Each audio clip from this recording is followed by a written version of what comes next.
அடுத்ததாக தமிழ்நாடு முஸ்லிம் முன்னேற்ற கழகத்தினுடைய தலைமை கழக பேச்சாளர் அண்ணன் கோவை செய்யது அவர்கள் சிறப்புரையாற்றுவார்கள்.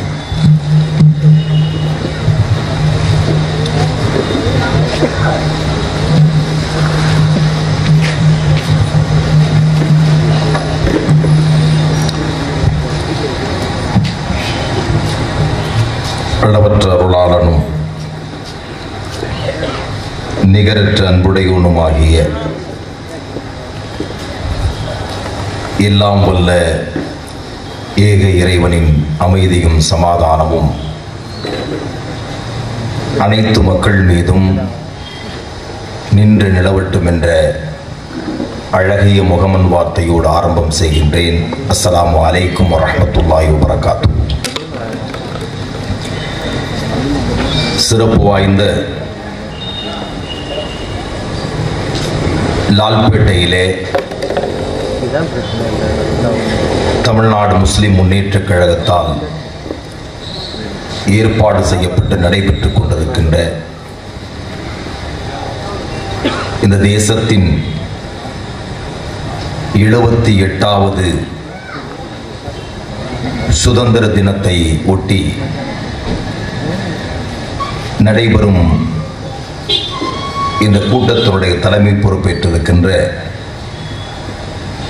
தமிழ்நாடு முஸ்லிம் முன்னேற்ற கழகம் மற்றும் மனிதநேய மக்கள் கட்சியினுடைய லால்பேட்டை இந்த மாவட்டத்தினுடைய லால்பேட்டை தமுமுகவினுடைய தலைவர் ஜாபர் அலி அவர்களே, எனக்கு முன்னாலே இங்கே பேசி அமர்ந்திருக்கின்ற கடலூர் தெற்கு மாவட்டத்தினுடைய தமிழ்நாடு முஸ்லிம் முன்னேற்ற கழகம் மற்றும் மனிதநேய மக்கள் கட்சியினுடைய மாவட்ட தலைவர் சகோதரர் முகமது ஆரிஸ் அவர்களே, எனக்கு முன்னாலே இங்கே சிறப்புரையாற்றி அமர்ந்திருக்கின்ற இந்த மாவட்டத்தின் பொறுப்பாளரும் மனிதநேய மக்கள் கட்சியினுடைய மாநில அமைப்பு செயலாளரும் தாய்க்கழகத்திலே எங்களை மீண்டும் இணைப்பதற்கு பெரும் முயற்சி எடுத்து வெற்றி பெற்றிருக்கின்ற மாயவரம் ஜே அமீன் அவர்களே, எனக்கு முன்னாலே சிறப்புரையாற்றி அமர்ந்திருக்கின்ற மார்க்க அறிஞர் முகமது ஹுசைன் மண்பை அவர்களே, இங்கே திரளாக கூடியிருக்கின்ற பெரியோர்களே, இளைஞர் சமுதாயத்தை சார்ந்தவர்களே, இல்லங்களிலே அமர்ந்து செவிமடுத்துக் கொண்டிருக்கிற எங்களை பெற்றெடுத்த தாய்மார்களே, பல்வேறு மதங்களை பின்பற்றி வாழ்ந்து கொண்டிருக்கிற எங்கள் தொப்புள் கொடி உறவுகளே, காவல்துறை மற்றும் உளவுத்துறை சகோதரர்களே, இன்றைக்கு தேசம் 78வது சுதந்திர தினத்தை மகிழ்வுடன் கொண்டாடி காலையிலே கொடியேற்றப்பட்டு இந்திய தேசத்தை அந்த தேசத்தின் விடுதலைக்காக போராடி இறந்திருக்கின்ற தியாகிகளை நினைவு கூறி அமர்ந்திருக்கிறது. நம்முடைய நாடு ஒரு பன்முகத்தன்மை உள்ள ஒரு தேசம். இங்கே இந்துக்கள், முஸ்லிம்கள், கிறிஸ்துவர்கள், ஜைனர்கள், புத்த மதத்தை சார்ந்தவர்கள், மதத்துக்கு அப்பாற்பட்டு மத நம்பிக்கையே இல்லாதவர்கள், கடவுள் நம்பிக்கை அற்றவர்கள் அனைவரும் ஒரு குலை காய்களாய், ஒரு தாய் பெற்றெடுத்த பிள்ளைகளாய், அண்ணன் தம்பிகளாய் வாழ்ந்து கொண்டிருக்கிற தேசம். இந்த தேசத்தின் விடுதலையை பார்க்கிற போது இந்த நாட்டினுடைய விடுதலைக்கு மிகப்பெரிய தியாகத்தை, அர்ப்பணிப்பை செய்திருக்கிற சமுதாயம் நம்முடைய சமுதாயம். எல்லா மதத்தை சார்ந்தவர்களும் இணைந்து இந்த தேசத்தின் விடுதலைக்காக போராடி தியாகம் செய்திருக்கிறார்கள், அர்ப்பணித்திருக்கிறார்கள். ஆனால் 20% இருந்த முஸ்லிம் சமுதாயம் 40 விழுக்காடு தன்னுடைய பங்களிப்பை விடுதலையிலே செய்திருக்கிறது.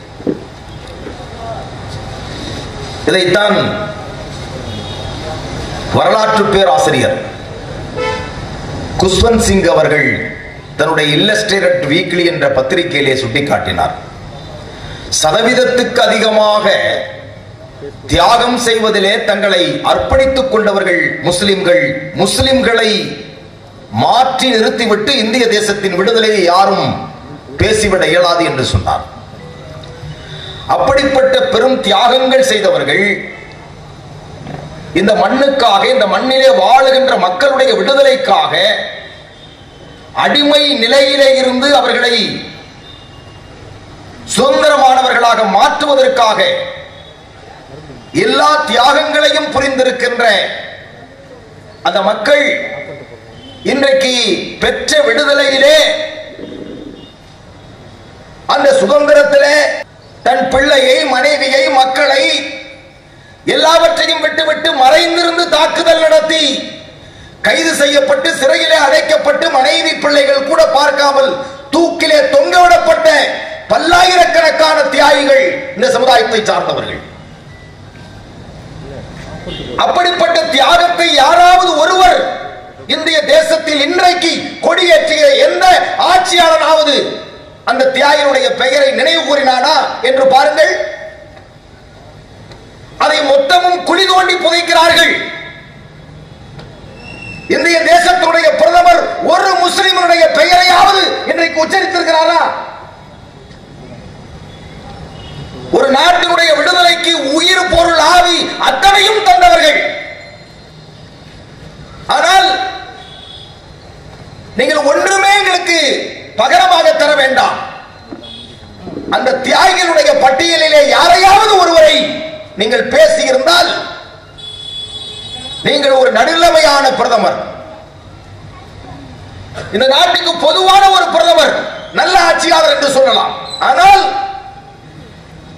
தவறையும் கூட எங்கேயும் ஒரு முஸ்லிமுடைய பெயரை அவர்கள் உச்சரிப்பதில்லை. மாறாக இந்திய தேசத்திற்கே சம்பந்தம் இல்லாமல், விடுதலைக்கும் அவர்களுக்கும் சம்பந்தமே இல்லை, அப்படிப்பட்டவர்கள் எல்லாம் தியாகிகளாக இன்றைக்கு பேசப்படுகின்ற ஒரு நிலையை நாம் பார்க்கிறோம். வரலாறு இந்த தலைமுறைக்கு தெரியக்கூடாது என்று மறைக்கிறார்கள். முஸ்லிம் சமுதாயத்திற்கு மட்டுமல்ல, இந்திய தேசத்தில் வளர்ந்து கொண்டிருக்கிற தலைமுறை இந்த சமுதாயத்தினுடைய தியாகத்தை புரிந்து கொள்ளக்கூடாது, அறிந்து கொள்ளக்கூடாது என்று முழு பூசணிக்காயை சோற்றிலே மறைக்கிற கதையாக இந்த நாட்டில் நடைபெற்றுக் கொண்டிருக்கிறது. தான் எங்கள் உள்ளங்கள் எல்லாம் வலிக்கிறது.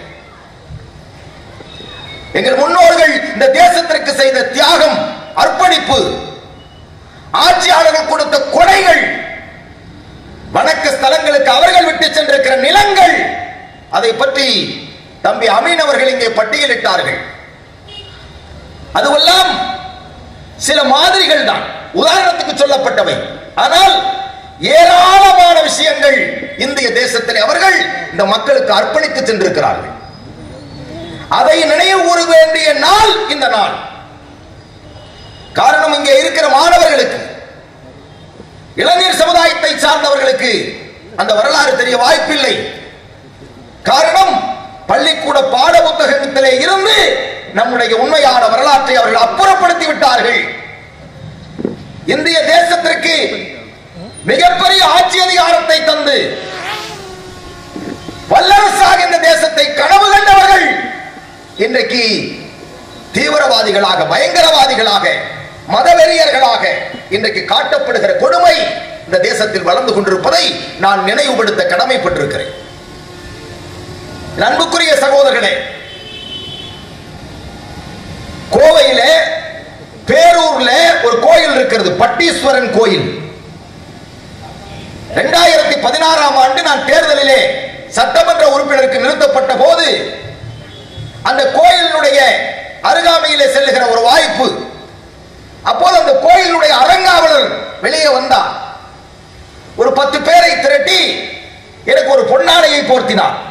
அந்த பொன்னாடையை போர்த்துவதற்கு முதல் அவர் என்னிடத்திலே சொன்னார், நாங்கள் உங்களுக்கு கடமைப்பட்டிருக்கிறோம் என்று சொன்னார். அந்த கோயிலுடைய அரங்காவலர் ஒரு இந்து மதத்தை சார்ந்தவர். அவர் சொல்லுகிறார், நாங்கள் உங்களுக்கு கடமைப்பட்டிருக்கிறோம் என்று சொன்னார். நான் ஆச்சரியமாக அவரை பார்த்த போது அவர் சொன்னார், இப்போது இந்த கோயில் இருக்கிறது பட்டீஸ்வரன் கோயில், இந்த கோயிலுக்கு 950 ஏக்கர் நிலத்தை தந்தவர் திப்பு சுல்தான் அவர்கள் என்று சொன்னார். அந்த திப்பு சுல்தானுக்கு இந்த கோயிலில் நாங்கள் முதல் மரியாதை செய்கிறோம் என்று அவர் சொன்னார். இது எவ்வளவு பெரிய கோயம்புத்தூர்ல இருக்கக்கூடிய விஷயம். இதை சொல்லிவிட்டு எனக்கு பொன்னாடை போட்டார் அவர். அது மட்டுமல்ல, விளையாட்டு மாரியம்மன் கோயில், அங்காள பரமேஸ்வரியம்மன் கோயில், கோடியம்மன் கோயில், கண்டு மாரியம்மன் கோயில், இந்த அத்துணை கோயிலுக்கும் நிலத்தை தானமாக கொடுத்தவர், ஆயிரக்கணக்கான ஏக்கர் நிலங்களை கொடுத்தவர் தி டைகர் ஆஃப் திப்பு சுல்தான். ஆனால் அந்த வரலாறு இந்த மக்களுக்கு தெரியுமா? திப்பு சுல்தானை எப்படி காட்டுகிறார்கள்? இப்பொழுது வயநாடு இருக்கிறது, வெள்ளப்பெருக்கு ஏற்பட்டு மலைகளில் இருந்து கற்கள் எல்லாம் பாறைகள் எல்லாம் உருண்டு ஆயிரக்கணக்கான மக்கள் மடிந்து போனார்களே. அந்த வயநாட்டிலே ஒரு மாவட்டம் இருக்கிறது, அங்கே அந்த இடத்துக்கு பெயர் சுல்தான் பத்தேரி.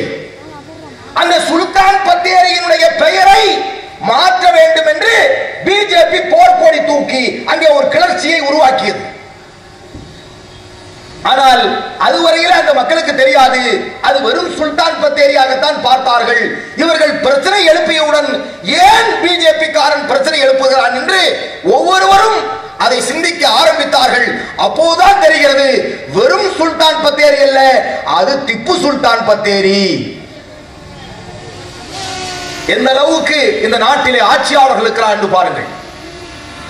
எந்த வகையில் எல்லாம் முஸ்லிம்களை அப்புறப்படுத்த முடியுமோ, எந்த வகையில் எல்லாம் முஸ்லிம்களை மட்டம் தட்ட முடியுமோ, எந்த வகையில் எல்லாம் முஸ்லிம்களுடைய சொத்துக்களை அபகரிக்க முடியுமோ, அதையெல்லாம் இந்த ஆட்சியாளர்கள் இன்னைக்கு செய்து கொண்டிருப்பதை நாம் பார்க்கிறோம்.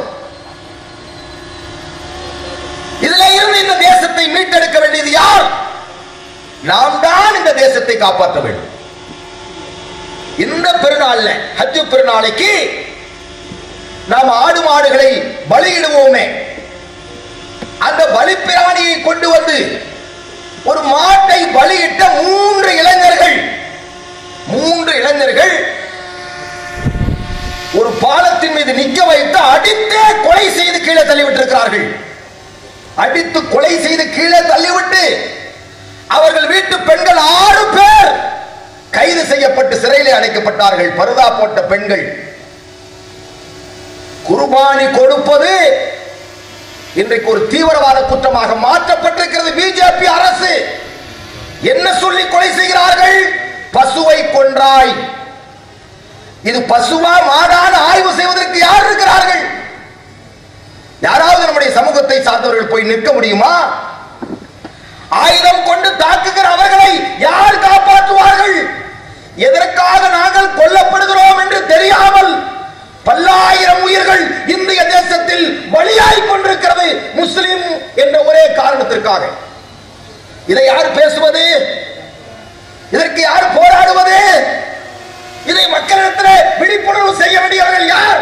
பிஜேபி காரர்களா, காங்கிரஸ் காரர்களா, அதிமுக திமுக காரர்களா? நீங்கள் தான் அந்த விழிப்புணர்வை செய்ய வேண்டும்.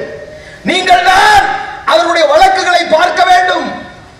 நீங்கள் தான் அவர்களுக்காக போராட வேண்டும். ஜனநாயக வழியிலே, அறவழியிலே நீங்கள் தான் போராட வேண்டும். அப்படி போராட வேண்டிய இளைஞர்கள் எங்கே இருக்கிறார்கள்?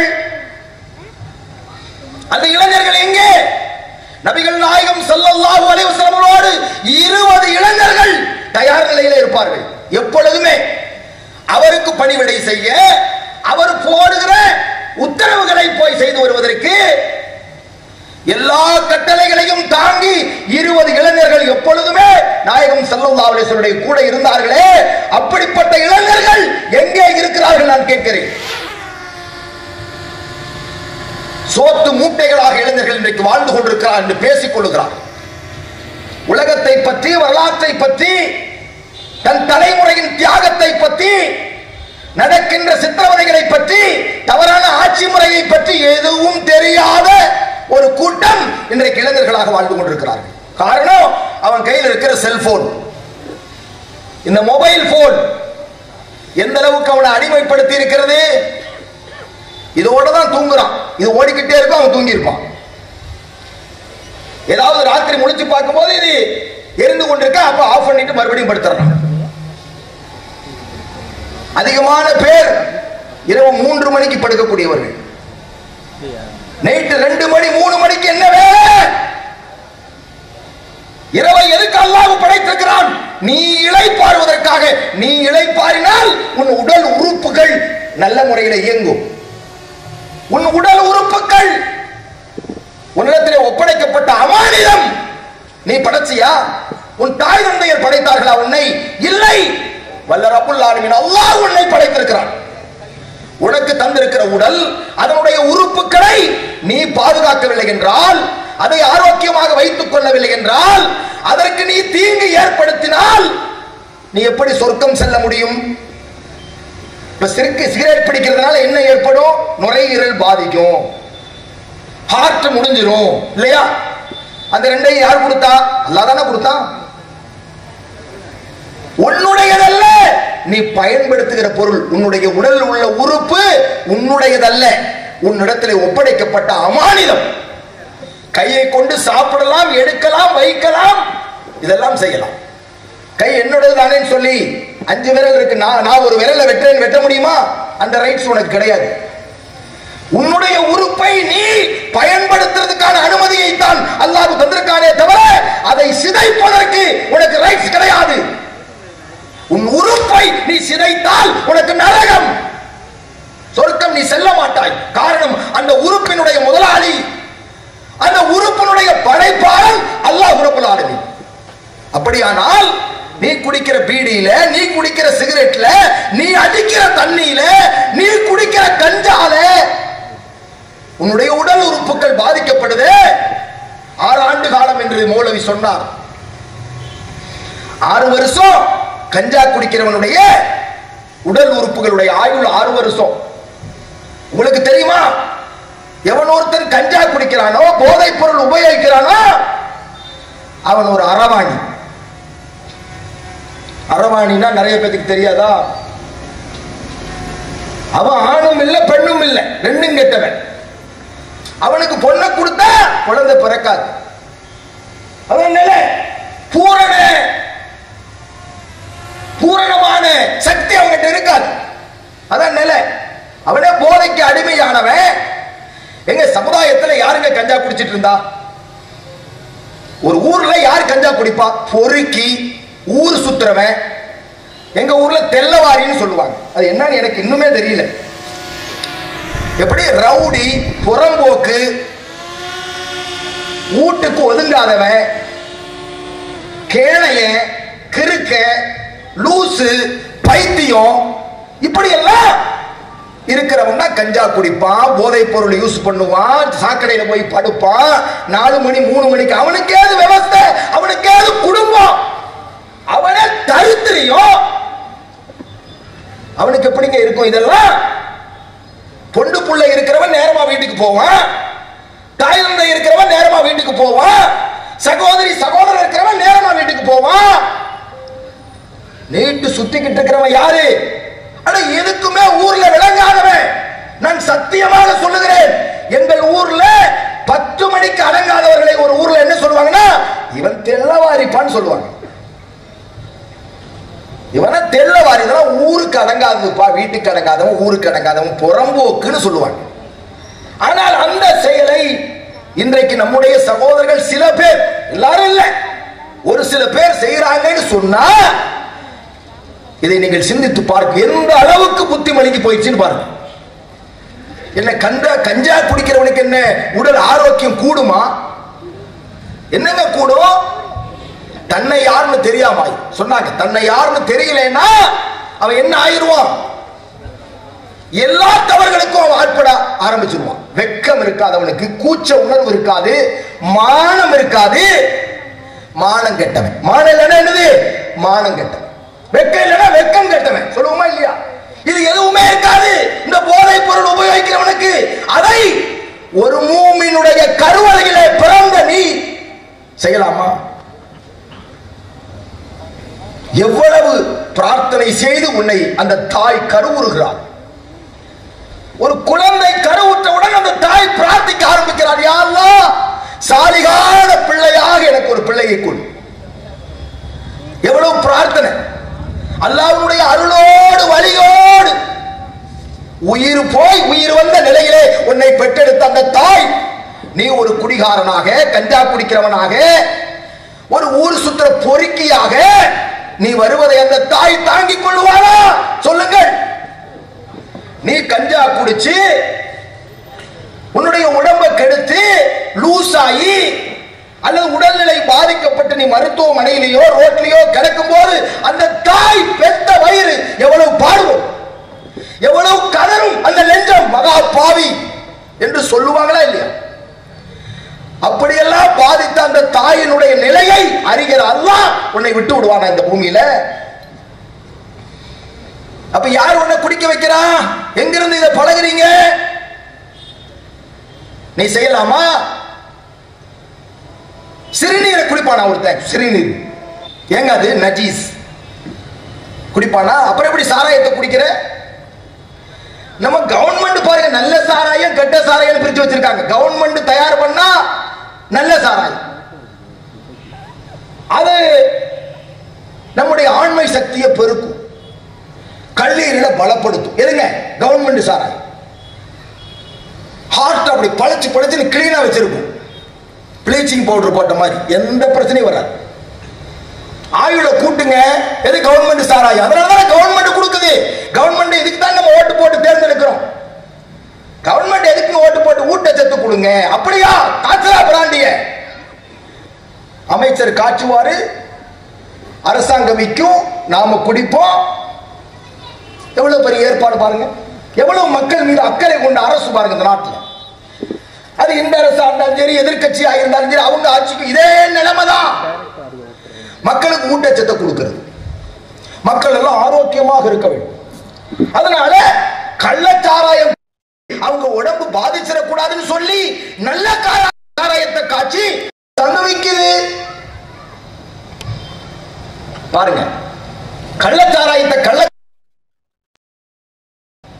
70க்கும் மேற்பட்டவர்கள் இறந்து போனாங்கல்ல. அப்ப கள்ளச்சாராயத்தை ஒழிக்க காவல்துறை அதிகாரிகளுக்கு நம்ம அரசு கொடுத்த தண்டனை என்ன தெரியுமா? மிகப்பெரிய தண்டனை. சந்திர மண்டலத்துக்கு நாடு கடத்திட்டாங்க. அந்த போலீஸ்காரங்க எல்லாம் இப்ப சந்திர மண்டலத்தில் காத்து இல்லாம தவிச்சுக்கிட்டு இருக்காங்க. யாரு?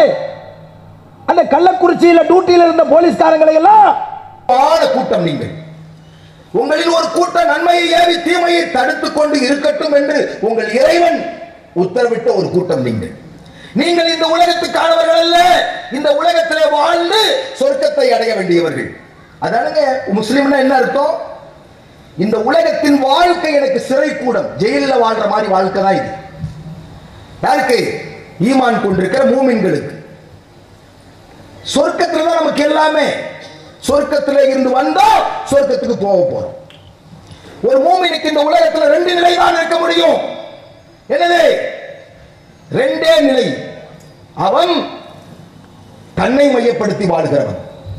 ஒரு மனிதன் தன்னை மையப்படுத்தி வாழ்வான், அல்லது இறைவனை மையப்படுத்தி வாழ்கிறவன். நீங்கள் யார்? உங்களை மையப்படுத்தி உங்கள் வாழ்க்கையை அமைத்திருக்கிறீர்களா, இறைவனை மையப்படுத்தி உங்கள் வாழ்க்கையை அமைத்திருக்கிறீர்களா என்று இறைவன் பார்த்துக் கொண்டிருக்கிறார். நம்மை மையப்படுத்தி இந்த உலகத்திலே வாழ்ந்தால் இந்த சம்பாதிக்கிறது, தூங்கிறது, எந்திரிக்கிறது, சுகம் அனுபவிக்கிறது, சொத்து சேர்க்கிறது, வீடு கட்டுறது, பதவியில் இருப்பது, இதெல்லாம் தன்னை மையப்படுத்திய வாழ்க்கை. இறைவனை மையப்படுத்திய வாழ்க்கை என்ன? இதெல்லாம் இறைவனுடைய ஓப்புக்காக செய்கிற வாழ்க்கை. இறைவனுடைய கட்டளைக்காக வாழ்கிறவர்கள் தான் மூமின்கள். ஆனால் இங்க என்ன நடக்குது? எதுவெல்லாம் சைத்தானிய சிந்தனையோ, எதுவெல்லாம் மனித குலம் வெறுக்கின்ற விஷயமோ, அதுல எல்லாம் யார் இருக்கா? இந்த இளைஞர்கள் இருக்காங்க, இந்த வாலிபர்கள் இருக்காங்க.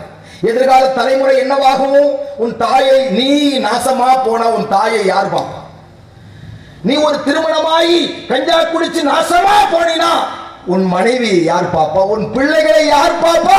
உங்ககிட்ட இருந்து நல்லதை எப்படி உன் பிள்ளை கற்றுக்கொள்ளும்? சிந்திக்க வேண்டாமா?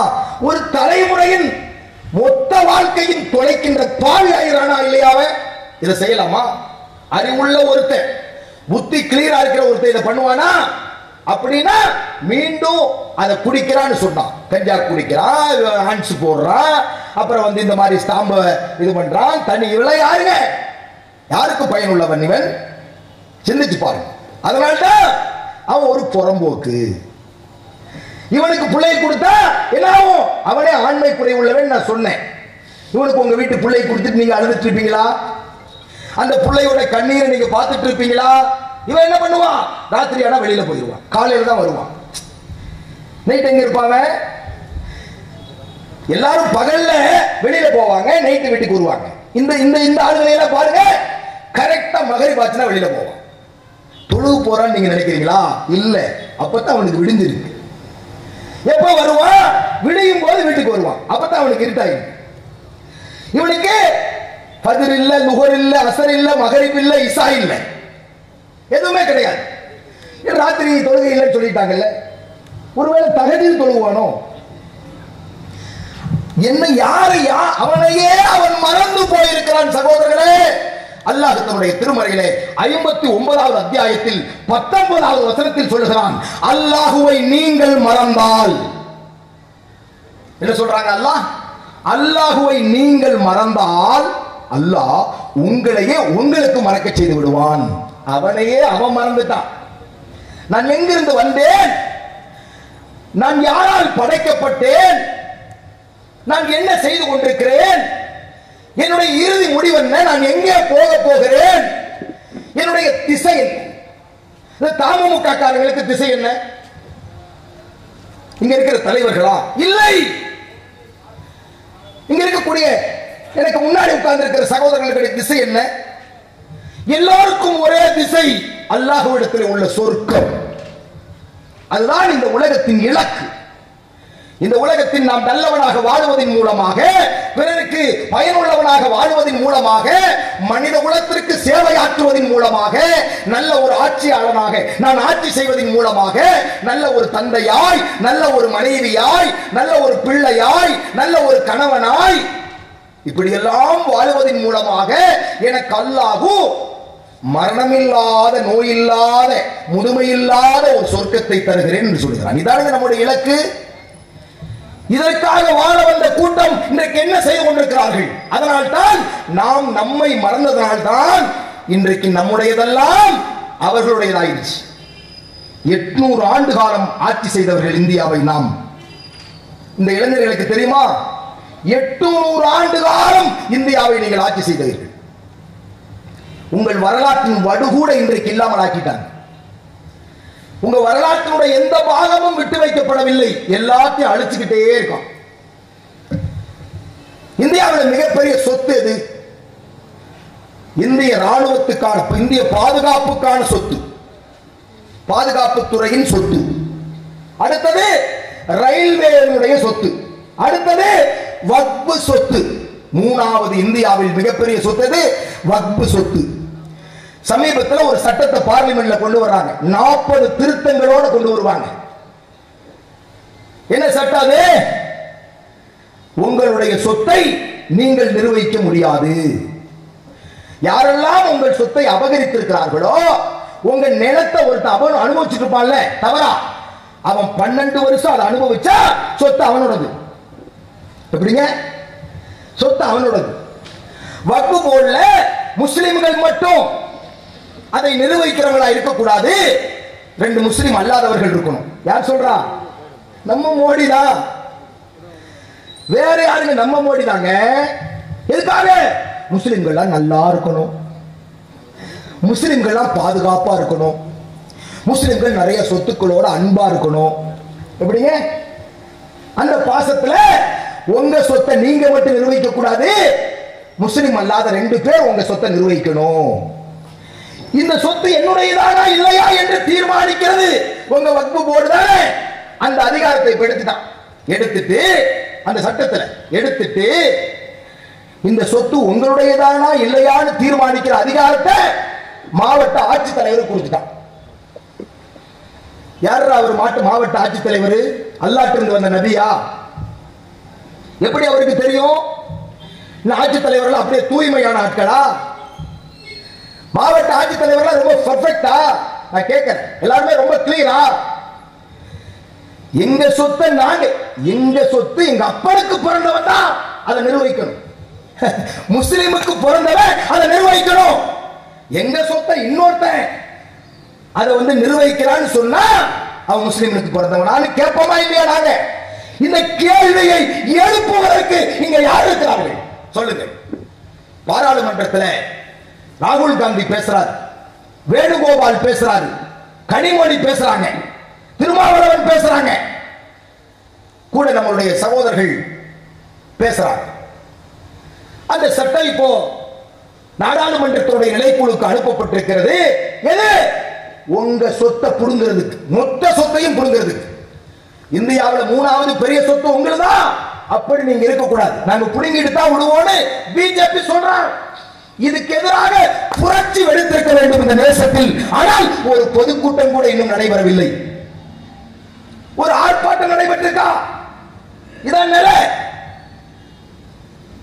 எந்த நிர்கதியும் இல்லாமல் நின்று கொண்டிருக்கிறோம். நீ என்னமெல்லாம் இவன் விட்டுட்டு போவான் சொல்லுவான்னு நமக்கு தெரியாது சகோதரர்களே. இனி எல்லாம் என்னமெல்லாம் நம்ம இழக்க போறோம் இந்த ஆட்சி அதிகாரத்தை ஒன்றிய அரசு பயன்படுத்தி என்னமெல்லாம் செய்ய போறாங்கிறது தெரியாது. ஒவ்வொரு வருடம் கடக்க இவர்கள் செய்கிற அந்த அதிகார துஷ்பிரயோகம் இந்த தேசத்தை என்னவாக்க போகிறது என்று யாராலும் கணிக்க முடியாத அளவுக்கு போய்கிட்டு. ஆனால் ஒன்றை மட்டும் சொல்லுகிறேன், நான் இறந்து போவேன், மோடி நீயும் இறந்து போவாய், அமித்ஷாவும் இறந்து போவாய். நீ யாருக்காக இதை செய்கிறாய்? அவர்கள் இந்த நாட்டில் வாழ்வாங்களா? யாருக்காக, எந்த மாற்றத்திற்காக ஒன்றிய அரசு இதை செய்கிறதோ அவர்கள் இந்த நாட்டில் வாழ்வார்களா? என்னுடைய தலைமுறையும் அவர்கள் தலைமுறையும் இந்த நாட்டில் வாழும். அது எப்படி இருக்கும் கொஞ்சம் கற்பனை பண்ணி பாருங்க. வரலாறு இருக்குல்ல, அந்த வரலாற்றை என்னுடைய வாரிசு படிப்பான், ஆப்போசிட் உன்னோட வாரிசு. ஏண்டா எங்க சொத்தை புடுங்கினவனாடா நீ அப்படின்னு இவன் நம்மால் நிற்பான். அவன் ஆப்போசிட் இருப்பான். என்னவாகும்? சரி, இந்த அதிகாரம் மோடியே, இந்த அதிகாரம் உனக்கு நிரந்தரமானதா? அமித்ஷாவே, இந்த அதிகாரத்தில் நீ எத்தனை ஆண்டு காலம் இருப்பாய் சொல். இப்பவே பாதி புடுங்கிட்டு போயிடுச்சு. நீ ஒரு மைனாரிட்டி மந்திரி சபையில் உட்கார்ந்துட்டு இருக்க. மெஜாரிட்டியா மிருக பலத்தில் இருந்த, மிருக பலம் அப்படி ஒரு பலத்தில் இருந்த. இப்ப என்னாச்சு? இப்ப மைனாரிட்டி மந்திரி சபையில் நீ உட்கார்ந்து இருக்கிற. இந்த பாராளுமன்றத்தோட காங்கிரஸ் தொடர்ச்சி எரிவோல் நீ சொன்ன. ஒரு முஸ்லிம் கூட பாராளுமன்றத்துக்கு வர முடியாது நீ பப்ளிக் மேடையில் உத்தரப்பிரதேசத்தில் பேசுனீங்க பிஜேபி காரன். ஆனால் அல்லாஹ் மிகப்பெரியவன். அதே பாராளுமன்றத்தில் எதிர்க்கட்சி தலைவராக உட்கார்ந்த ராகுல் காந்தி குரானை ஓதினார். பாராளுமன்றத்தில் ஒரு முஸ்லிம் அல்லாதவர் குரானை ஓதியதை நாங்கள் கேட்டோம்டா. இதுதான் வரலாறு. இப்ப குரான் ஓதுவோம். இப்ப அவ்வளவுதானே நம்ம இருக்கோம்.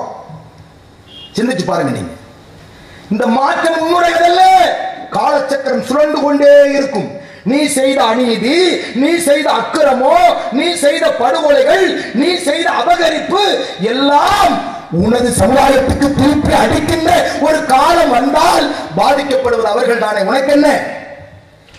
இந்த வரலாற்றை மாற்ற முடியுமா? ஒரு முஸ்லிம் இல்லாமல் துரத்தப்பட்டார்கள்.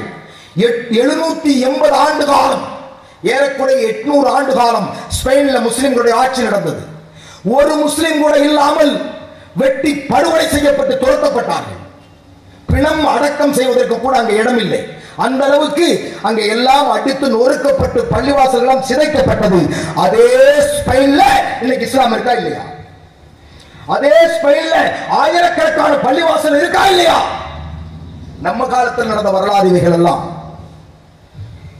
அதே மாதிரி இந்தியாவில் வாழக்கூடிய 30 கோடி முஸ்லிம்களை ஒழித்து விடலாம். இங்கே இருக்கிற அத்தனை பள்ளிவாசல்களை அடித்து நொறுக்கி தரைமட்டமாக்கி விடலாம். எங்களுக்கு இருக்கக்கூடிய சொத்துக்களை எல்லாம் பிடுங்கி வந்தவன் போனவன் செத்தவன் அரசியல்வாதி எல்லாத்துக்கும் கொடுத்துடலான்னு மோடி அவர்களே நீ கனவு கண்டால் நானும் உயிரோடு இருக்க மாட்டேன், நீங்களும் உயிரோடு இருக்க மாட்டாங்க. வரலாறு வேறொன்று செய்துவிடும். அதான் வரலாறு. இந்திய தேசத்தை 200 ஆண்டு காலம் அடிமைப்படுத்திய வெள்ளையர்கள் 200 ஆண்டு காலம். ஆனால் அந்த 200 ஆண்டு காலம் அடிமைப்படுத்திய தேசத்தை இந்த முஸ்லிம்கள் சிந்தித்து விடுதலை கருத்தை கொண்டு போய் மக்களிடத்தில் திணித்து அவர்களை புரட்சியாளராக்கி அவர்களை போராட வைத்து அந்த பீரங்கி பிடித்திருந்த அந்த துப்பாக்கி வைத்திருந்த கொடுங்கோல் ஆட்சியில இருந்து அவர்களை விரட்டி அடித்து வெள்ளையனை விரட்டி அடித்து இந்த நாட்டுக்கு சுதந்திரத்தை பெற்றுக் கொடுக்க முடியும் என்றால் நீங்கள் எம்மாந்திரம் இந்த தேசத்தில் இதை செய்வதற்கு இதை பரப்புவதற்கு இந்திய தேசத்தின் அறத்தை பற்றி வரலாற்றை பற்றி எடுத்துச் சொல்லுவதற்கு எங்களுக்கு லால்பேட்டை இளைஞர்கள் தேவை. நீங்கள் தயாரா? அதான் உங்கள் முன்னால் எங்களுக்குள்ள கேள்வி. நாட்டை மாற்ற வேண்டியவன், குடியிலே இருந்து மக்களை மீட்க வேண்டியவன், குடியில்லாத ஒரு தேசத்தை படைக்க வேண்டியவன், கஞ்சாவை வேரோடும் வேரடி மண்ணோடும் பிடுங்கி எறிய வேண்டிய முஸ்லிம் சமுதாயத்தின் இளைஞர்களே, நீங்கள் அதுல போய் விழுகலாமா? இந்த தீமையில இருந்து இந்த மக்களை மீட்க வேண்டிய நீங்கள் அதுல போய் விழுகலாமா? ஜூலை மாசம் 1ஆம் தேதி நம்ம நாட்டு பாராளுமன்றத்தில் ஒரு சட்டம் நிறைவேற்றப்பட்டது. என்ன சட்டம்? 3 சட்டங்கள் சமஸ்கிருதத்தில் கொண்டு வந்தாங்க. நீதிக்கான சட்டம், சாட்சியத்துக்கான சட்டம் சொல்லி ஒரு 3 சட்டங்கள். அந்த சட்டத்தினுடைய அம்சங்களை நான் படித்து பார்த்தேன். லண்டன் பிபிசியினுடைய தமிழ் நியூஸ்ல படித்து பார்த்தேன். முழுமையாக முஸ்லிம்களை சிறைச்சாலைக்கு அனுப்புவதற்கான சட்டம். அந்த சட்டம் முழுமையாக. இப்ப நான் பேசிட்டு இருக்கேன். நாளைக்கு காலையில என் வீட்டுக்கு இன்ஸ்பெக்டர் வருவார். B1 காவல் நிலையத்திலிருந்து இன்ஸ்பெக்டர் வருவார். வந்துட்டு என்னுடைய காலரை இப்படி தூக்கி கூட்டிட்டு போவார். அப்போ பக்கத்தில் இருக்கிற வீட்டில் உள்ளவங்க, ஜமாத்தில் உள்ளவங்க எல்லாம் கூடி, எதுக்கு கோவை செய்த நீங்க வந்து இப்படி கூட்டிட்டு போறீங்க, நில்லுங்கன்னு சொல்லி தடுப்பாங்க. தடுத்த உடனே இன்ஸ்பெக்டர் ஒரு வார்த்தையை சொல்லுவார். எல்லாரும் விலகிடுவாங்க, என்ன கூட்டிட்டு போயிடுவாங்க. என்ன வார்த்தை சொல்லுவார்? இவர் ஒரு தீவிரவாதி. இந்த சட்டம் இப்ப அமல்படுத்திருக்கிற சட்டத்தின்படி ஒரு ஸ்டேஷன் இன்ஸ்பெக்டர் உங்கள் மீது தீவிரவாதி என்று வழக்கு போட முடியும். வேற யாரையாவது சொல்லுவாங்களா தீவிரவாதி இந்த நாட்டில்? வேற யாருக்காவது இந்த பேர் வைக்க முடியுமா? அந்த யோக்கியதை யாருக்காவது தரப்பட்டிருக்கா? முஸ்லிம்களுக்கு தான் தரப்பட்டு. இப்ப கூட்டிட்டு போயிடுவானா, உடனே என் பொண்ணு பிள்ளைங்க, எங்க அண்ணன் தம்பிங்க, எங்க அத்தா வாப்பாவெல்லாம் போய் ஒரு வக்கீல போய் பார்ப்பாங்க. வக்கீல் என்ன பண்ணுவாரு? எனக்காக என்கிட்ட பேசுவார். எப்படி உங்களை கைது பண்ணாங்க, ஏன் கைது பண்ண விசாரிப்பார்ல. மறுநாள் காலையில வக்கீலையும் தீவிரவாதின்னு சொல்லி அரெஸ்ட் பண்ணிடுவாங்க. எனக்காக வந்த வக்கீலும் கைது செய்யப்படுவார். ஏன் கைது செய்யப்பட்டார்? அவனே ஒரு தீவிரவாதி, அவங்கிட்ட நீ தொடர்பு இருந்தா நீயும் தீவிரவாதி தானே. புரியுதா? அதற்காகத்தான் கடந்த 45 நாட்களாக எல்லா நீதிமன்றங்களும் புறக்கணிக்கப்பட்டு வழக்கறிஞர்கள் போராட்டத்தில் இருந்தார்கள். யாரும் நீதிமன்றத்துக்கு வரல. இப்ப 4-5 நாளா தான் வந்துட்டு இருக்காங்க. இவ்வளவு நாள் வக்கீல்கள் கோர்ட்டை புறக்கணித்தார்கள். இந்த மோடியின், இந்த அமித்ஷாவின், இந்த பாரதிய ஜனதா கட்சியின் இந்த அடாவடி சட்டத்தை, இந்த ரவுடி சட்டத்தை, இந்த கீழ்த்தரமான கேவலமான முஸ்லிம்களை அப்புறப்படுத்துகிற சட்டத்தை நீக்கம் செய்ய சொல்லி அவங்க நீதிமன்றத்துக்கு வந்தாங்க. என் அன்புக்குரிய சகோதரர்களே, ஒரு ஆளை நீங்க கைது செய்யறீங்க, காவல்துறை ஒரு ஆளை கைது செய்யுது, அவங்க மீது வழக்கு பதிவு பண்ணி கோர்ட்டுக்கு கொண்டு போனா எத்தனை நாள் ரிமாண்ட் பண்ண சொல்லுவாரு நீதிபதி? எத்தனை நாள் ரிமாண்ட்னா எத்தனை நாளுங்க? 15 நாள். அது இப்ப இல்ல. இந்த சட்டம் வந்தது கிடையாது. எத்தனை நாள் சொல்லலாம்? 60 நாள், 90 நாள். அது வரைக்கும் ஜாமீன் கிடையாது. 60 நாள், 90 நாளுங்க. எது? ரிமாண்ட். இப்ப வக்கீல்கள் என்ன கேட்கிறாங்கன்னா, அப்ப நாங்க என்ன வேலைக்கு இருக்கிறோம் தெரியல. அவங்க கேட்கிறாங்க, எங்களுக்கு என்ன வேலை? நீ ரிமாண்ட் பண்றவன ஜாமீன் எடுக்கிறதா எங்க வேலை. 15 நாள் முடிச்சா நாங்க ஜாமீன் இது பண்ணலாம். நீ 60 நாள், 90 நாள், 3 மாசம் அதுக்கு பிறகு போனா நாங்க ஏன் இந்த கருப்பு கோட்டை போட்டுக்கிறோம் சொல்லி முஸ்லிம் அல்லாத வழக்கறிஞர்கள் 45 நாளாக இந்த தேசத்தில் போராடி இருக்கிறார்கள். இந்த லால்பேட்டையில் உட்கார்ந்து இருக்கிற இளைஞர்களுக்கு இது தெரியுமா? உங்கள் மீது திணிக்கப்படுகிற சட்டம் உங்களை கருவறுக்க, உங்கள் தலைகளை வெட்டுவதற்கு போகிற சட்டத்தை கூட தெரியாமல் நாம் வாழ்ந்து கொண்டிருக்கிறோம் என்று சொன்னால் எந்த அளவுக்கு ஒரு மோசமான ஒரு நிலையிலே நாம் இருந்து கொண்டிருக்கிறோம் சகோதரர்களே. இதைத்தான் இவர்கள் நமக்கு பரிசளித்துக் கொண்டிருக்கிறார்கள். ஏற்கனவே பாபர் மசூதியை கோயிலாக்கியாச்சு. பாபர் மசூதியில என்னாச்சு? கோயிலாயிடுச்சு. அதற்காக வருடக்கணக்கில் போராடணும். எல்லா விதமான போராட்டத்தையும் முன்னெடுத்தோம். இன்னும் அந்த போராட்டத்தினுடைய என்ன ஆகும்? இந்த வரலாறை படிக்கிற என்னுடைய இளைஞன் எதிர்காலத்தில் என்னவாவான் சொல்லுங்கள். இப்படியே போயிருமா இந்த தேசம்? நீங்க செய்யற அட்டுழியம் எல்லாம் இப்படியே போயிருமா? சிந்தித்து பாருங்க. எத்தனை பேர் இருக்காங்க? இப்ப 2 பேர் இருக்காங்க. தமிழ்நாட்டிலிருந்து பாராளுமன்ற உறுப்பினர் எவ்வளவு பேர் போறாங்க?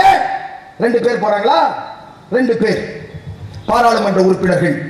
சட்டமன்றத்தில் எவ்வளவு பேர் இருக்காங்க? 2 பேர். சட்டமன்றத்தில் ஒரு அமைச்சர் உண்டா? ஒரு முஸ்லிம் அமைச்சர் உண்டா? சொல்லுங்கள். முஸ்லிம்களுக்கான ஒரு முஸ்லிம்களுக்கான அமைச்சர் உண்டா? நீங்க மஸ்தான சொல்லுவீங்க. அவர் முஸ்லிம்களுக்கான அமைச்சர் கிடையாது. அமைச்சரே கிடையாதா? பாருங்களா, ஜாக்கிரதையா நம்ம பேசணும். இதான் நிலை.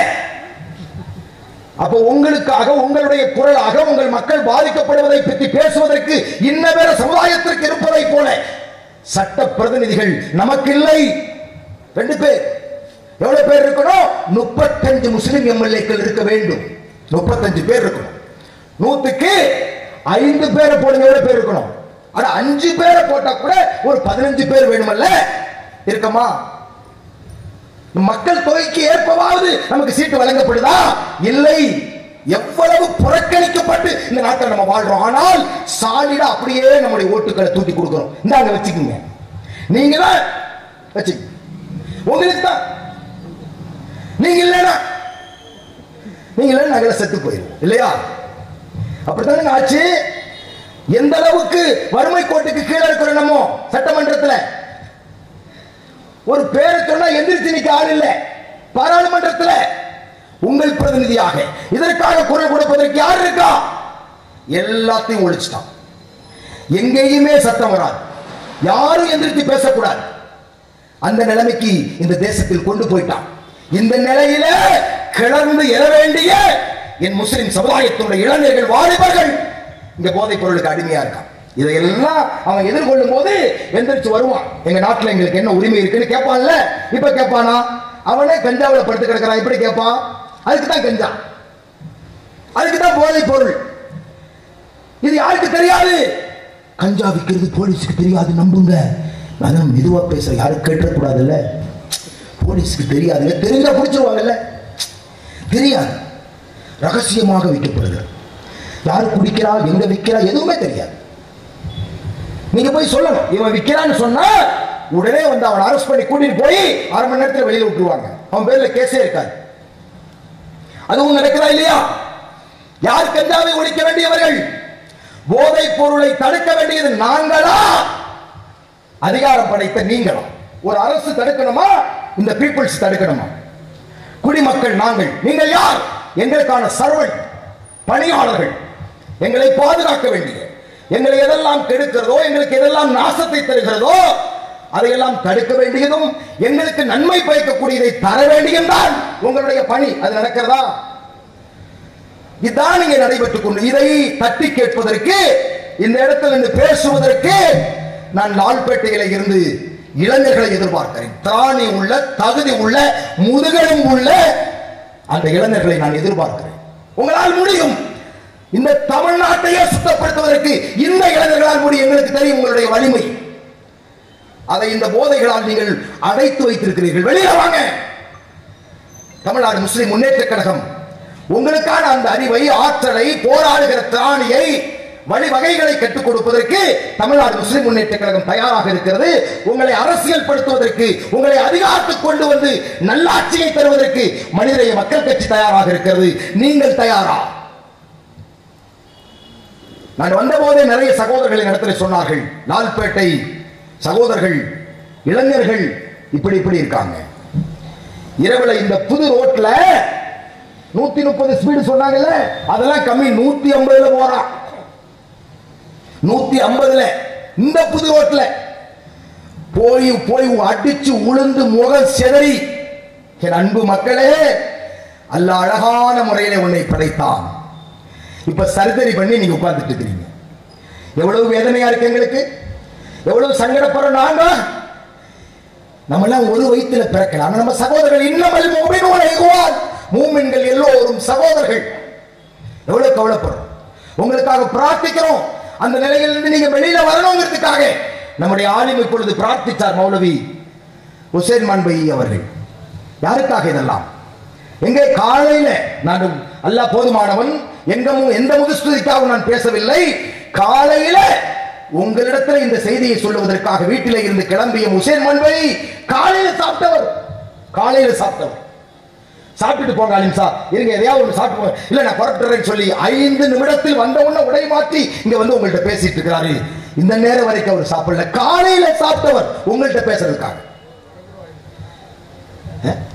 சிந்திச்சு பாருங்க.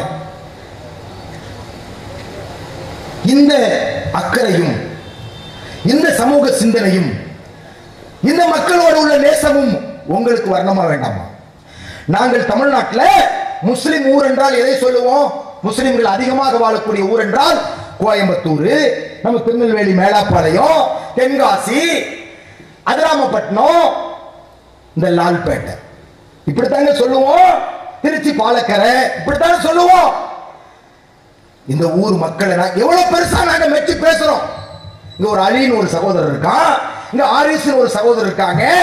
இப்படி நம்ம சகோதரர்கள் அன்வரை பற்றி பல பேரை பற்றி நாங்கள் சொல்லுவோம். அவர்கள் எப்படி செயல்படுவார்கள்? அவன் துபாய் போன அந்த அலி துபாயில சும்மா இருந்தானா?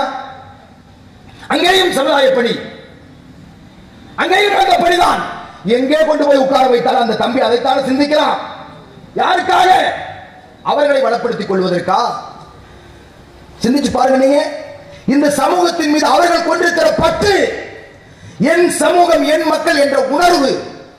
எங்க கொரோனா பாதித்த போது முஸ்லிம்களை மட்டும் பாதித்ததா?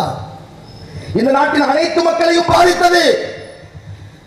ஒரு பிணத்தை நெருங்குவதற்கு தந்தையால் முடியவில்லை. மகனுடைய பிணத்தை தந்தை நெருங்க மாட்டார். மனைவியினுடைய பிணத்தை கணவன் நெருங்க மாட்டார். கணவனுடைய பிணத்தை மனைவி நெருங்க மாட்டார். ஏன்னா அவங்களுக்கு வந்து கொரோனா. ஆனா இவங்களுக்கு எல்லாம் சேர்ந்து தமுமுக சகோதரர்கள், இன்ன பிற அமைப்பை சார்ந்த சகோதரர்கள் நெருங்கினார்களா இல்லையா? அந்த மையத்தை கொண்டு போய் அடக்கம் செய்தார்களா இல்லையா? ஜாதி பார்த்தானா, மதம் பார்த்தானா, இந்துன்னு பார்த்தானா, கிறிஸ்டின் இல்லை. இது என்னுடைய மனித உயிர், என்னை போல ஒரு உயிர். இந்த உயிர் அதை மட்டும்தான் பார்த்தோம். ஜாதியின் பெயரால் மதத்தின் பெயரால் கலவரத்தை உருவாக்கி அதுல ஆட்சிக்கு வர்றது பிஜேபி வேலை. நாங்கள் ஜாதியும் பார்க்க மாட்டோம், மதத்தையும் பார்க்க மாட்டோம்.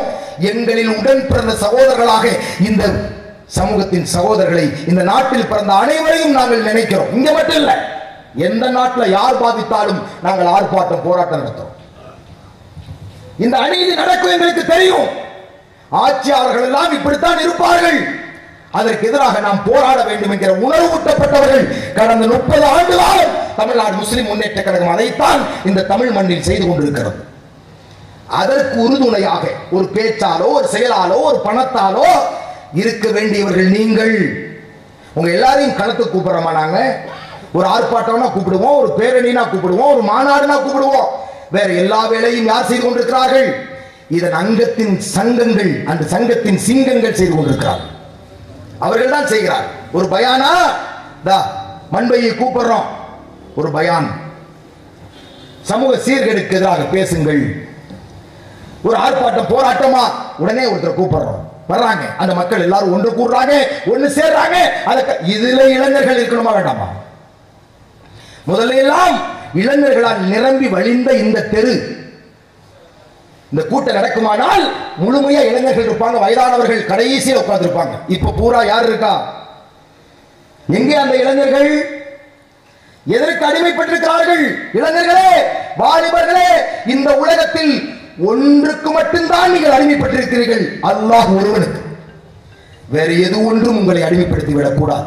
அவன் தான் முஸ்லிம், பாக்கி எல்லாம் குற்றவாளி. அல்லாஹ்வுக்கு மட்டும்தான் அடிமைப்பட்டு இந்த பூமியில் நன்மை செய்வதற்காக படைக்கப்பட்டிருக்கிறோம். நபிகள் நாயகம் ஸல்லல்லாஹு அலைஹி வஸல்லம் போய் கேட்டாங்க, மார்க்கம்னா என்ன யா ரசூலுல்லாஹ்? நாயகம் ஸல்லல்லாஹு அலைஹி வஸல்லம் சொன்னார்கள், மார்க்கம் என்றால் நலம் நாடுவது, பிற மக்களுக்கு நலம் நாடுவதுதான் மார்க்கம். எப்படிப்பட்ட மார்க்கம் பாருங்க. சோறு தின்னு சாவதுக்கு பேர் மார்க்கமா? தொழுது அப்படியே மூத்தா போறதுக்கு பேர் மார்க்கமா? இல்லை. மனித குலத்துக்கு நலம் நாடுவது மார்க்கம். நாம நலம், மக்கள் நலமாக இல்லை, மக்கள் நன்மையில் இல்லை, நலமாகவும் இல்லை. நாடு நாசமாக போய்விட்டது. அதை திருத்த வேண்டிய, அதை சரி செய்ய வேண்டிய அனைத்து தளங்களிலும் அதை புதுப்பிக்க வேண்டிய கடமை நமக்குத்தான் இருக்கிறது. அந்த மாற்றத்தை நாம் கொண்டு வருவோம் இன்ஷா அல்லாஹ். இன்று இல்லை, நாளை இல்லை, நாம் இறந்து போனால் என்னுடைய சன்னதிகள் அந்த மாற்றத்தை இந்த மண்ணில் விதைத்தே தீரும். அது இல்லாமல் இன்னொன்று இல்லை, அது விதைத்தே தீரும். நீங்கள் யார்? அதெல்லாம் மிகப்பெரிய ஆச்சரியமான விஷயம் அல்லாஹ் இந்த பூமியில் நிகழ்த்தி காட்டுவார். எவ்வளவு சொல்லன்னா கொடுமைகளை, துயரங்களை மக்காமா நகரத்திலே நபிகள் நாயகம் ஸல்லல்லாஹு அலைஹி வஸல்லம் அவருடைய தோழர்களும் அனுபவித்தார்கள். நாட்டை விட்டு சமூக பரிஷ்கரணம் செய்யப்பட்டார்கள். நாயகம் ஸல்லல்லாஹு அலைஹி வஸல்லம் அவர்கள் இலை தலைகளை தின்று அந்த அபூ தாலிப் கணவாயிலே ஒதுக்கப்பட்டார்கள். அவருடைய கதை முடிந்து விட்டது என்று மக்காவில் உள்ள அனைவரும் பேசிக் கொண்டிருந்தார்கள். ஆனால் அந்த மக்கா, அந்த மதீனா, அந்த பலஸ்தீன், அந்த ஜோர்டான், அந்த லெபனான், அந்த சிரியா, அந்த ஈராக், அந்த பாரசீகம், அந்த ரோம் எல்லாவற்றையும் அல்லாஹ் இஸ்லாமிய ஆட்சியின் கீழே கொடுத்தானா இல்லையா? முடிந்து போன வரலாறு என்று நீங்கள் நினைப்பீர்கள், முடியவே முடியாது. இந்த உலகத்தில் முஸ்லிம்களுடைய வரலாற்றை எந்த கொம்பனாலும் எடுத்துவிட முடியாது. அது வளர்ந்து கொண்டே இருக்கும். அது விருட்சம், அது மனித குலத்துக்கு நிழல் தருகிற விருட்சம், அது ரப்புல் ஆலமீனுடைய மரம். இந்த உம்மத்துக்கள் யார்? அல்லாஹுவால் இந்த பூமிக்கு நன்கொடையாக அளிக்கப்பட்டவர்கள். நாம் நமக்கானவர்கள் அல்ல. எங்களுக்கு துக்கம் ஏற்படும், எங்களுக்கு அழிவு ஏற்படும், எங்களை கொலை செய்வார்கள், எங்கள் சொத்துக்களை கொள்ளையடிப்பார்கள், எங்களை சிறைச்சாலையில் தள்ளுவார்கள், எங்களை நிம்மதி இல்லாமல் ஆக்குவார்கள், எங்கள் குழந்தைகளை கொலை செய்வார்கள், எங்கள் பள்ளிவாசல்களை இடிப்பார்கள், எல்லாம் செய்வார்கள். ஆனால் நாங்கள் வெற்றி பெறுவோம். தாமதிக்கலாம், ஆனால் வெற்றி என்பது லஅல்லக்கும் துஃப்லிஹூன், இறுதி வெற்றி உங்களுக்கு தான் என்று அல்லாஹ் ரப்பல் ஆலமீன் சொல்லுகிறார். யா அய்யுஹல்லதீன ஆமனூ இஸ்பிரு வஸாபிரு வராபித்து வத்தகுல்லாஹ லஅல்லக்கும் துஃப்லிஹூன். ஈமான் கொண்டவர்களே, நீங்கள் பொறுமையோடு இருங்கள், சகித்துக் கொள்ளுங்கள். அல்லாஹ்வின் பாதையில் பயணிக்கிற நீங்கள் இன்னல்களை, சோதனைகளை அனுபவித்து சகித்துக் கொள்ளுங்கள். ஆனால் உங்களை நீங்களே பலப்படுத்திக் கொள்ளுங்கள். நீங்கள் தான் இறுதி வெற்றியாளர்கள்.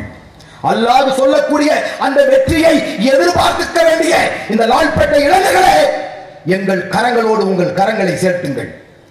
இந்த பூமி பரப்பின் மாற்றத்தை அல்லாஹ் நமக்கு ஏற்படுத்துகிற வாய்ப்பை தருவார். அதற்குத்தான் நீங்கள் அழைக்கப்படுகிறீர்கள். என்ன 4 எம்எல்ஏ ஆக்குறதுக்காக நாங்க பிறந்திருக்கிறோம் நினைச்சீங்களா? எங்களுக்கு 4 எம்எல்ஏ பெரிய பொருட்டா? இந்த பூமி முழுவதும் இறையாட்சியை தந்தாலும் சரி, அதிலே கூட நாங்கள் திருப்தி அடைய மாட்டோம். ஜன்னத்தை பார்த்துத்தான் எங்கள் ஆன்மா திருப்தி அடையும். தெரியுமா உங்களுக்கு? நாங்க 4 எம்எல்ஏக்கு, 4 எம்பிக்கு, 2 குப்பை தொட்டி தேர்தலில் கவுன்சிலுக்கு நிற்கக்கூடிய ஆட்களா நாங்க? அதெல்லாம் இந்த உலகத்தின் அலங்காரங்கள், மக்களுக்கு சேவையாற்றுவதற்கான சிறிய சிறிய வழிகள், அவ்வளவுதான். எங்களுடைய இலக்கு ரப்புல் ஆலமீனை நோக்கியது, இறைவனுக்கான வாழ்க்கை, இறைவனை மையப்படுத்திய வாழ்க்கை, மனிதகுல மேன்மைக்கான அர்ப்பணிப்பு, தியாகம். அதுதான் இஸ்லாம் எங்களுக்கு கற்றுத் தந்திருக்கிறது. அப்படிப்பட்ட நேர்மையுள்ள இளைஞர்களை நாங்கள் தட்டி எழுப்புவோம். அவர்கள் புரட்சியாளர்களாக இந்த மண்ணில் மாறுவார்கள். நல்ல புரட்சி ஏற்படுத்துவோம். இங்க இருக்கக்கூடிய இந்துக்கள், முஸ்லிம்கள், கிறிஸ்துவர்கள், ஜைனர்கள், அனைத்து மதத்தவர்களுக்கும் நிம்மதியான, நியாயமான ஒரு ஆட்சியை எங்களால் தர முடியும். அந்த யோக்கியதை எங்களுக்கு இருக்கிறது. அது மோடிக்கு இல்லை. நாங்கள் பார்த்து விட்டோம். 10 ஆண்டு காலம் முடிந்து அடுத்து உங்க ஆட்சியை இப்ப பார்த்துக்கிட்டோம். எந்த லட்சணத்தில் உங்களுடைய ஆட்சி இருக்கிறது? உத்தரப்பிரதேசத்தில் முஸ்லிம்கள் நிம்மதியா இருக்காங்களா? குர்பானி கொடுக்க முடியுமாங்க? பர்தா போட்டு நடக்க முடியுமா? இந்தியாவில் பர்தா போட முடியாத இடம் இருக்கிறது. பாங்கு சொல்ல முடியாத பள்ளிவாசல் இருக்கிறது. பள்ளிவாசல், கெட்டிய பள்ளிவாசலில் தொழுகை நடத்த முடியாமல், இதெல்லாம் ஒரு ஆட்சியாளன், ஒரு குடிமக்களுக்கு ஏற்படுத்தக்கூடிய விஷயமா இது? யார் செய்வா இது? ஹிட்லருடைய ஆட்சி காலத்தில் ஹிட்லர் செய்யாத வேலை, முசோலினி என்ற ஒரு கொடுங்கோன்மை ஆட்சியாளன் செய்யாத வேலை இன்றைக்கு இவர்கள் செய்து கொண்டிருக்கிறார்கள். நாங்கள் அவர்களிடத்தில் இருந்து பாடம் படிக்கவில்லை. நாங்கள் நபிகள் நாயகம் ஸல்லல்லாஹு அலைஹி வஸல்லம் இடத்தில் இருந்து பாடம் பெற்றவர்கள். எல்லா விஷயத்தையும் நாங்கள் அங்கே இருந்துதான் மக்களுக்கு கொடுத்துக் கொண்டிருக்கிறோம். ஒருபோதும் எங்கள் கைகளால் எங்கள் நாவுகளால் ஒருபோதும் எந்த சமுதாய மக்களுக்கும் எந்த மனிதனுக்கும் ஒரு கேடு ஏற்படாது. ஏற்பட்டால் நாங்கள் முஸ்லிம் இல்லை என்று இஸ்லாம் சொல்லுகிறது. மனித குலத்தினுடைய மேன்மைக்கானவர்கள் நாங்கள். அப்படி வாழ்வது இபாதத்து, வணக்கம். பிற மக்களுக்கு நன்மை வைக்கிற மாதிரி வாழ்வதுதான் வணக்கம். அந்த வணக்கத்தை மேற்கொண்டு அதற்காக எங்களுடைய எல்லா அம்சங்களையும் தியாகம் செய்து கொண்டிருப்பவர்கள் நாங்கள். இப்படிப்பட்ட ஒரு கூட்டம் இங்கே போராடி கொண்டிருக்கிறது. பாதிக்கப்பட்ட மக்களுக்கு குரல் கொடுத்துக் கொண்டிருக்கிறது. சத்தீஸ்கர்ல, ஜார்க்கண்ட்ல, அஸ்ஸாம்ல, உத்தரப்பிரதேசத்தில், டெல்லியில், காஷ்மீரில் என் குல கண்மணிகள் துடியாய் துடித்துக் கொண்டிருக்கிற அந்த கண்மணிகளுக்கு எங்கேயாவது ஒரு குரலாக, எங்கேயாவது ஒரு போராட்டமாக மாறி நாங்கள் பணியாற்றிக் கொண்டிருக்கிற போது இந்த லால்பேட்டையின் இளைஞர்கள் யாரோடு நிற்க வேண்டும்? எங்கே இருக்கிறீர்கள் நீங்கள்? நீங்கள் போதையில் இருக்கலாமா? நான் ஒரு சில பேரை சொல்லுகிறேன், எல்லோரும் அல்ல. அன்பு தம்பிகள் எங்களோடு இருக்கிறார்கள், அல்லது அவர்களுக்கு பிடித்தமான ஒரு அமைப்பிலே பணியாற்றுகிறார்கள். அதை நாங்கள் நேசிக்கிறோம். ஆனால் தவறான பாதையை எத்தனை ஆயிரக்கணக்கான ஆளுங்களை தந்த மண் இந்த மண். கோயம்புத்தூர்ல இம்தாதுல் உலூம் அரபிக் கல்லூரி எத்தனை ஆண்டு காலமாக எத்தனை இம்தாதி ஆளுங்களை தந்திருக்கிறது. இங்கே மண்பை, இதோ இந்த மண்பை தமிழ்நாடு முழுவதும், தமிழ்நாட்டை கடந்தும் செல்லுகிற இந்த மண்பைக்கு கல்வி கற்றுக் கொடுத்த மண் இந்த மண். எவ்வளவு பெரிய மேன்மை, எவ்வளவு பெரிய அல்லாஹ்வுடைய அருள். சிந்தித்து பாருங்கள். பக்கத்தூருக்கு இந்த வாய்ப்பு இருக்கிறதா? பக்கத்தூர்ல சிதம்பரத்தில் இப்படியான ஒரு நிலை இருக்கிறதா? சொல்லுங்கள். எவ்வளவு அல்லாஹ்வால் அருள் உங்களுக்காக இந்த இமாம்கள் அவர்கள் படித்த கல்லூரிக்காக, ஆசிரியருக்காக, அவர்கள் சாப்பிடுற உணவுக்காக எத்தனை இடத்திலே அவர்கள் துஆ செய்கிறார்கள் உங்களுக்காக. ஆனால் இங்கே பிறந்திருக்கிற ஒரு இளைஞன் கஞ்சாவை வாயில் வைக்கிற பொறுக்கியாக இருப்பான் என்று சொன்னால், அரவாணியாக திரிவான் என்று சொன்னால், எங்கள் உள்ளம் அதை தாங்குகிற வலிமை இல்லை சகோதரர்களே. எப்படி தாங்கிக் கொண்டு சும்மா இருக்க முடியும்? சொல்லுங்கள். மானாவாரியாக கஞ்சா கிடைக்கிறது.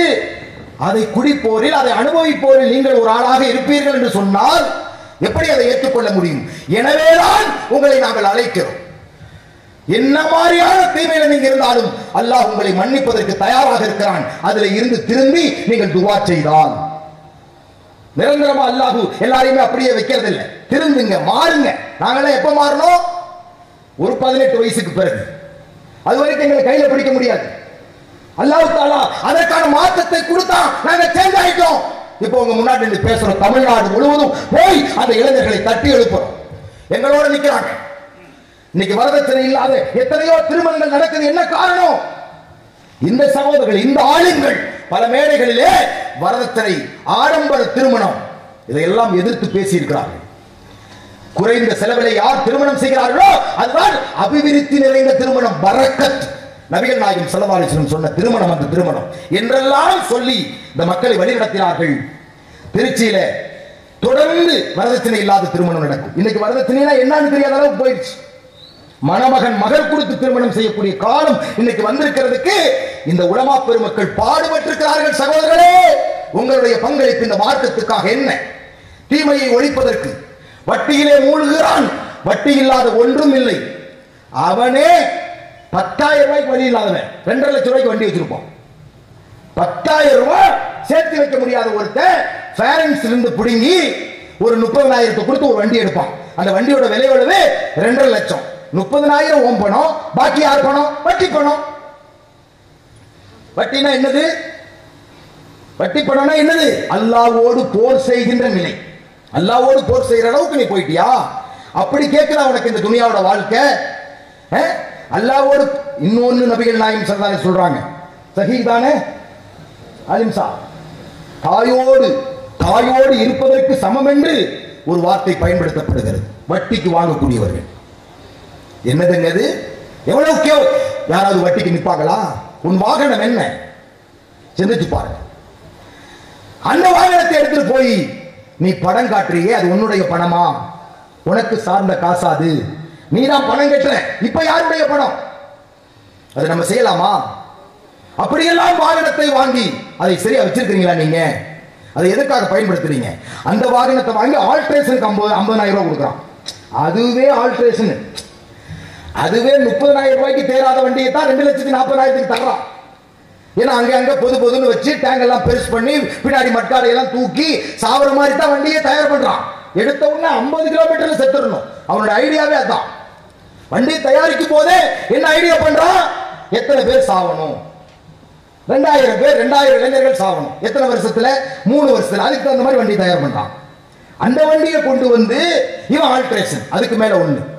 அன்பு சகோதரர்களே, இங்கே போய் கொண்டிருக்கிறோம். இந்த ஆடம்பரங்களும் இந்த கர்வமும் இந்த ஆணவமும் நான் என்ற இந்த அகந்தையும் உங்களை நரகத்துக்கு கொண்டு போவோமா சொர்க்கத்துக்கு கொண்டு போவோமா? நமக்கு இது தேவையா? ஆடம்பர பொருளை அனுபவிக்கிறவர்கள் அதிகமான பேர் யாரா? முஸ்லிம்னு சொல்றான். கேரளா இன்னைக்கு நாசமா போயிடுச்சு. கேரளா போய் பாருங்க, பெண்கள் எல்லாம் கீழே ஜீன்ஸ் பேண்ட், மேல ஒரு சட்டை. அதெல்லாம் கேரளாவில் திருமணம் பண்ணவதான். ஒரு காலத்தில் அப்படி இருந்தது அங்க மார்க்கம். இன்னைக்கு நெருங்க முடியாது, அந்த அளவுக்கு ஆபாசம். திருமணங்கள்ல டான்ஸ் வந்துருச்சு. இப்போ யாரு பெண்கள் பரதா போட்டு டான்ஸ், குரூப் டான்ஸ் திருமணத்துல. பஃபே சிஸ்டம் இருந்து ஒரு பக்கம் இறைச்சி, ஒரு பக்கம் மீன், ஒரு பக்கம் வெஜிடேரியன், அப்படியே மொத்தமே 1000 பேர் வந்தா 5000 பேருக்கு சாப்பாடு ஆக்குறான். பெருமை மீதம் வந்துருச்சுன்னு உலகம் பேசணும். என் வீட்டு கல்யாணத்துல சாப்பாடு மிச்சமானது உலகத்துக்கே தெரியணும்னு நினைக்கிறான். விதவிதமான 40 வகையான உணவுகள். எங்க திருமணத்துக்கு எவன்டா இதை சாப்பிடுறான்? 40 வகையான உணவுங்க. இந்த ஆணவக்காரர்களுடைய கொட்டத்தை எப்படி அடக்குவான்ல? மாற வேண்டாம். கேரளாவில் நாங்கெல்லாம் கேரளாவில் தான் மார்க்கத்தை படிச்சோம் ஒரு காலத்தில். அங்கே இருக்கிற பயான்களை வைத்துக் கொண்டு இன்னைக்கு அந்த கேரளாவில் நான் ஒரு திருமணத்துக்கு போயிருந்தேன். மார்க்க அறிஞருக்கு தொடர்புடைய ஒரு திருமணம். அங்கே என்னால் நிற்க முடியாது சகோதரர்களே. இவன் வளர்த்திய பெண்ணை 19, 18 வயசு வரைக்கும் மறைத்து யார் கண்ணிலும் படாமல் வளர்த்திய இவனது மகளை 1 லட்சம் ரூபாய் கொடுத்து அலங்கரிக்கிறான். அங்க அலங்கரிச்சுட்டு பர்தாவெல்லாம் கழட்டி வீசிட்டு அவ போட்டிருக்கிற மாடல் ட்ரெஸ்ஸோட கூட்டிட்டு வந்து காட்டுறான் அப்பக்காரன். பாருங்க, என் பிள்ளையோட அழகை எல்லாரும் ரசிச்சுக்கிறீங்க. மேடையில் உட்கார வைக்கிறான். இந்த மாப்பிள்ளை இருக்கானே, இந்த பிள்ளை கல்யாணம் பண்ண போறவன் உலகமே பார்த்து ரசிக்கிறதுக்கு அவன் விட்டுருக்கான் அப்பக்காரன். அதை போய் கல்யாணம் பண்ண போறான் இவன். மாப்பிள்ளை அவனுக்கு பேரு, நம்புங்க, மாப்பிள்ளை தான் பேரு. என்னங்க இதெல்லாம்? இது இஸ்லாமிய சமுதாயத்துக்கு சேர்ந்த விஷயமா? நீ திருமணம் பண்ண போற பொண்ண இன்னொருத்தர் ரசிச்சா யாருடாவோ? சிந்திச்சு பாருங்க. பப்புளிகளை கூட்டிட்டு வந்து அதுக்கு ஒரு மேடை அங்க போட்டு உட்கார வைக்கிறான். உட்கார்ந்தா யாரு பாப்பா? மலக்குமார்களும் அல்லாவும் பார்க்கணும் இல்ல, அதுக்கு வேற யாரு பார்க்கறதுக்கு உட்கார வச்சிருக்கான்? வந்தவன் போட எல்லா தரப்பினரையும் நீ கூப்பிடுற இல்ல. எப்படியெல்லாம் ரசிப்பான் அவன் மகளை. அவெல்லாம் ரசிச்சது போக பாக்கி அவன் ரசிப்பான்னு சொன்னா என்ன சகோதரர்களே, எங்கே நாம் போய் கொண்டிருக்கிறோம்? இதையெல்லாம் கற்றுத்தரப்பட்ட மார்க்கத்தில் உட்கார்ந்து கொண்டிருக்கிறோம் சகோதரர்களே. இந்த திருமண ஆடம்பரங்கள், இந்த திருமண அக்கிரமங்கள் விபச்சாரத்துக்கு தள்ளிவிடாதா? இதெல்லாம் முடிச்சுட்டு அந்த பெண் எங்க போவா? கட்டுப்பாடுடைய பெண் அவ இருப்பாளா? இதையெல்லாம் காட்டிட்டு அப்புறமா நீ வந்து இனிமேல் வந்து நீ எதையும் காட்டக்கூடாது, வெளியில பரதா போட்டு நடனா அவ ஒத்துக்குவாளா? 3 மாசம் இருப்பா. அப்புறம் என்ன ஆகும்? சல்யூட், குலா. இன்னைக்கு குலா அதிகமாயிருக்கா, தலாக்கு அதிகமாயிருக்கா? சமுதாயத்தில் தலாக்கு கம்மி ஆயிருச்சு, குலா அதிகமாயிருச்சு. பெண்கள் ஆண்களோடு வாழ விரும்புவதில்லை. கல்யாணமாய் 1 மாசத்துல குலா, 2 மாசத்துல குலா, 3 மாசத்துல குலா. எதனாலங்க? வயிற்றுல கருவோடு குலா செய்யலாமா? அப்படி குழந்தை பிறந்த 2 மாசம் குலா. அந்த குழந்தையினுடைய எதிர்காலம் என்னவாகும்? 2-3 குழந்தைகள் இருக்கு. இதெல்லாமே நடந்து கொண்டிருக்கிறது. எனவே இந்த சமூகத்தில் இதையெல்லாம் மாற்றப்பட வேண்டும். நல்ல ஒரு சமுதாயத்தை கட்டமைக்க வேண்டும். நல்ல ஒரு ஆட்சி இந்திய தேசத்துக்கு தர வேண்டும். வரலாற்றை மறைக்கிற இந்த பாவிகள் ஆட்சி ஒழிய வேண்டும், நல்ல ஆட்சி பிறக்க வேண்டும். அதற்கு நாம் ஒரு ஊன்றுகோலாய், நாம் ஒரு துணையாய் இருந்திடல் வேண்டும் என்பதற்குத்தான் தமிழ்நாடு முஸ்லிம் முன்னேற்ற கழகத்தினுடைய நம்முடைய அன்பு சகோதரர்கள் இந்த கூட்டத்தை ஏற்பாடு செய்திருக்கிறார்கள் லால்பேட்டையில். வேற ஒண்ணும் காரணம் இல்லை, வேற எதுவுமே கிடையாது. நாம் திருத்தப்பட வேண்டும் என்பதற்காக, நாம் அனைவரும் ஓர் அணியிலே செயல்பட வேண்டும் என்பதற்காக அதற்கு சாத்தியமான இளைஞர்கள் இதை உட்கார்ந்து கொண்டிருக்கிறார்கள். அவர்களோடு நீங்கள் நின்று இந்த பணிகளை செய்ய வேண்டும். ஒரு பையன் கஞ்சா குடித்தாலும் சரி, அது ஸ்டேஷன்ல ஒரு இன்ஸ்பெக்டர் இல்லாததுக்கு சமம். நீங்க இன்ஸ்பெக்டரா இருக்கிறதுக்கு தகுதியே கிடையாது என்பதற்கு சமம். இங்க எவனாவது கஞ்சா வித்தா உங்களை முட்டாளாக்கிட்டு அவன் கஞ்சா விக்கிறான். எப்படிங்க? நீங்க எல்லாம் ஒரு பொருட்டான்னு நினைக்கிறான். ஒரு இன்ஸ்பெக்டரை, ஒரு டிஎஸ்பிய, ஒரு எஸ்பிய, நீ என்ன பண்ண முடியும் அவன் கஞ்சா விக்கிறான். அப்ப நீங்க என்ன பண்ணணும்? இதை தடுக்கணுமா வேண்டாம்? அதை பிடிக்கணுமா வேண்டாமா? அதைத்தான் நாங்கள் கோரிக்கையாக இந்த இடத்துல வைக்கிறோம். ஆட்சி அதிகாரத்தில் உள்ளவர்கள் நீதமாக நடந்து கொள்ளுங்கள். இல்லை என்றால் இறைவன் ஒரு நீதி உங்களுக்கு கற்றுத் தருவான். நீங்க யாருமே இருக்க மாட்டீங்க.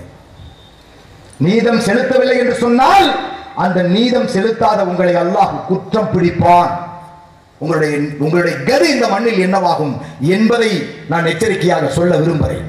அதே போல எங்களுடைய வார்த்தைகளை பதிவு செய்து கொண்டிருக்கிற உளவுத்துறை அதிகாரிகள், இங்கே இருக்கக்கூடிய போதைப் பொருளை ஒழிப்பதற்கு நீங்கள் தீர்க்கமான முடிவெடுத்து அதற்கான அதிகாரங்களை செலுத்தி காவல்துறை அதிகாரிகள் உடனடியாக அதை தடுத்து நிறுத்த வேண்டும் என்கிற கோரிக்கையை இந்த இடத்திலே முன்வைக்கிறோம். நன்மையை ஏவி தீமையை தடுக்கிற கூட்டமாக தமிழ்நாடு முஸ்லிம் முன்னேற்ற கழகத்தின் இந்த கூட்டம் தொடர்ந்து செயல்படும். இளைஞர்கள் அனைவரும் ஓரணியில் திரளுங்கள். நாம் இந்திய தேசத்திலே ஒற்றுமையாய், அண்ணன் தம்பிகளாய், அனைத்து மதத்துடைய சகோதரர்களும் இணைந்து வாழுகிற ஒரு கூட்டமாய் இருப்போம் என்று இந்த நேரத்தில் சூளுரைத்து விடைபெறுகிறேன். நன்றி. அஸ்ஸலாமு அலைக்கும் வரஹ்மத்துல்லாஹி வபரகாத்துஹு.